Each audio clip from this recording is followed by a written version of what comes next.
The first sound I heard when I pulled into my driveway wasn't birds. It wasn't wind, it was that mechanical beep, beep, beep, the kind that announces destruction before you even see it. I'd been gone 3 days. 3. I was thinking about a cold drink and my couch. Instead, I stepped out of my truck and felt something in my chest tighten because that sound was coming from behind my house. Behind my house, where nothing should be moving. My place sits on 2 acres, old farmland, a stubborn 1960s build that creaks in winter and sweats in summer, but it's mine. Developers wrapped a shiny subdivision around me years later like a gift nobody asked for. Sunset Ridge Estates, matching roofs, matching mailboxes, matching egos. But here's the part that matters. My deed says I am not part of their HOA. Never was. Never will be. So when I rounded the corner and saw a mini excavator parked where my rose garden used to be, not near it, in it, I actually laughed. Not because it was funny, because my brain couldn't process that someone would be bold enough to gamble their freedom on my absence. 5 years of roses, heat waves, frost, pruning, gone. And along my property line, a 6-foot trench carved into my land like someone was building a moat for a castle they didn't own. 2 workers stood there staring at me like I was the inconvenience. Then I heard footsteps, slow, confident, entitled. Karen, smiling.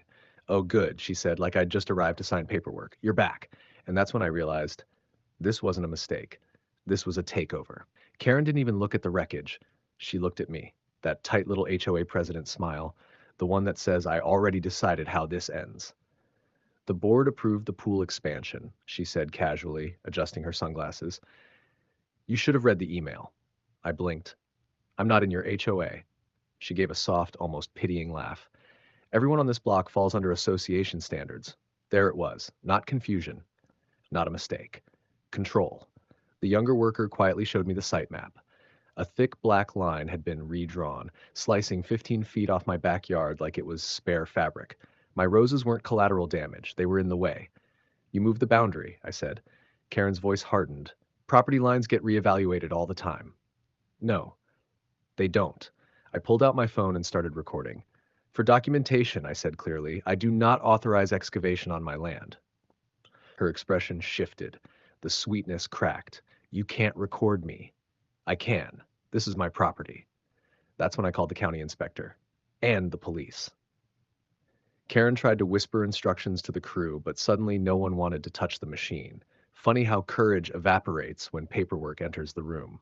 When the inspector arrived and compared my official survey to Karen's homemade fantasy map, her face said everything. "This excavation," she announced loudly, "is on the wrong property." Silence, then the words that detonated Karen's empire. "Stop work order. Immediate. Fine starting at $5,000. Her smile disappeared. Neighbors started gathering, phones out. And before we go further, if you love justice served cold like this video, share it, subscribe, and tell me where you're watching from in the comments. Because this is just the beginning. Karen's face didn't just pale, it collapsed. Right there in front of the same neighbors she used to fine for improper mulch coloration and unauthorized holiday lighting past January 3rd. The police officer walked the trench slowly, boots sinking into mud that used to be my garden. He looked at my survey, looked at her paperwork, then at her. "Ma'am, this qualifies as criminal trespass and property damage." Criminal. That word hits different when you've spent years acting untouchable. Karen tried to pivot. "This is a misunderstanding. We can resolve this privately." Translation: "Please don't make this public." Too late. The stop work order was taped to the excavator like a scarlet letter. The workers packed up fast. Nobody wants to be loyal to someone who can't protect them. But here's where it got interesting. That night I called my attorney. Trespass. Destruction of landscaping. Utility damage. Emotional distress. Full restoration. Legal fees. We didn't ask for roses. We asked for consequences. The next morning, a professional landscaping assessment came in. $25,000 for full restoration, mature replacements, irrigation repair, soil reconstruction, the works. Karen's attorney responded with an offer of $5,000. 5. Like my land was a coupon. We countered at $30,000 plus legal costs, and that's when the neighborhood dominoes started falling.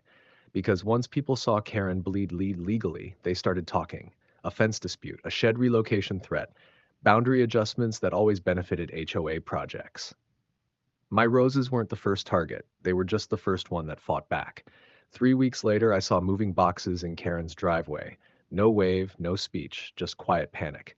And it wasn't over yet. Karen didn't leave because she wanted a fresh start. She left because the walls closed in. When she tried to refinance her house to cover legal fees and the half-dug pool fantasy, the bank ran a title search. They found the lien. They found the county violation. They found the stop work order attached to her address like a permanent stain. Loans denied. Future construction blocked. Property flagged. And then the HOA board, the same people who applauded her leadership, held an emergency meeting. Funny how quickly loyalty evaporates when liability enters the room. They voted her out, not because she destroyed my roses, but because she got caught. The county audit that followed was worse. Unauthorized builds, boundary adjustments, vendor payments approved to a landscaping company owned by her relative, inflated invoices, missing paperwork. What started as a trench in my yard turned into a financial autopsy. Karen didn't just lose the pool. She lost her title, her reputation, her house. She sold at a loss, quietly. No farewell speech, no HOA newsletter tribute. Meanwhile, my yard bloomed back stronger. Mature roses, reinforced irrigation, clean property lines. And here's the part that matters. People like Karen don't start with bulldozers. They start with small, unchecked authority. So if this story opened your eyes, like this video, share it, subscribe, and tell me where you're watching from in the comments. And tell me something else. When power gets abused, do you forgive quietly or do you make it expensive?